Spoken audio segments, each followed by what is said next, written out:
Hi everybody. Do you know what it means to have exit learning outcomes? At Madison College, we've identified exit learning outcomes in three separate buckets. First are the core workforce skills. Second are the program outcomes. And third are the external standards.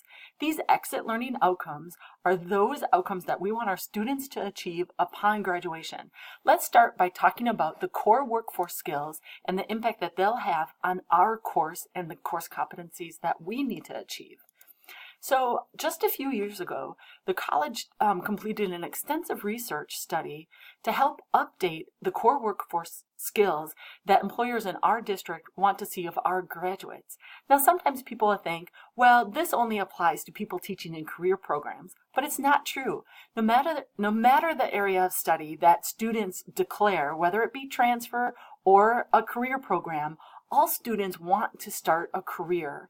So these core workforce skills apply to all of our classes, and in fact, they seem very obvious to us as teachers.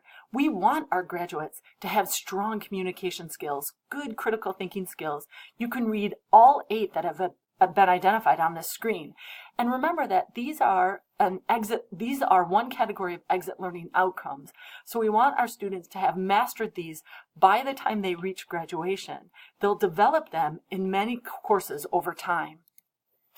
So here I'm showing you the area in which I teach in, one of the areas I teach in, and that's the administrative professional degree. And do you remember in Unit 1 where I showed you my course competencies for the word processing applications course?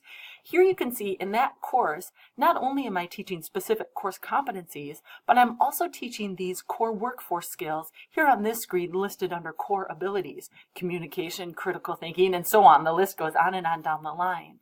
And in every given class, we have taken a look to examine how the core workforce skills line up in every given class and across time. In certain classes, you'll see only an X for a core workforce skill. That means that it's introduced and practiced within that class. An A indicates that the skill has been assessed and that the student has proven or performed at a mastery level for that competency. So that's our first bucket called core workforce skills. Our second bucket are our program outcomes. And again, we talked about this a little bit in Unit 1.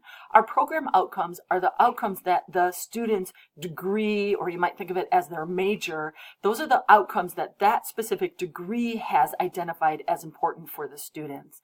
And once again, we want to take a look at how these outcomes are met throughout our course and the lineup of all of the courses that the student will experience as they march towards graduation. Okay, so you can take a look at your outline of instruction, or this time you might want to pull up a different outline of instruction, either for a different class you teach, or maybe a different class that aligns with the class you teach. In the outline of instructions, every outline of instruction should list the program outcomes that are tied to that specific class. Once you see that for that given course in that outline of instruction, then you might want to touch base with your program director or your department chair to see how the program outcomes are lined up throughout the entire course or throughout the entire program curriculum. So you can see along the top here are listed, or sideways, are listed the classes that the student will complete as they're going through the nursing associate degree. And every one of the program outcomes then is listed in the rows, and you'll see P, again, for practiced, and A for assessed. Oftentimes for competencies, for program outcomes, we want students to have practiced them multiple times and be assessed at different stages so that we can track their progress as we help them attain that high level of mastery. Our third bucket for an exit learning outcome are the external standards. Now, these are not applied to every class or even every program. They're only applied to some. External standards mean things like if the students upon graduation have to pass a state exam or a national exam, or if the program in which you teach has certification standards that it has to uphold. We call those are our external standards that you may have to meet. And again, not all programs have to reach those external standards. All right, so that completes our topic for Unit 2. Be sure to touch base and read all of the information given to you in the Blackboard site, and email me if you have any questions at all.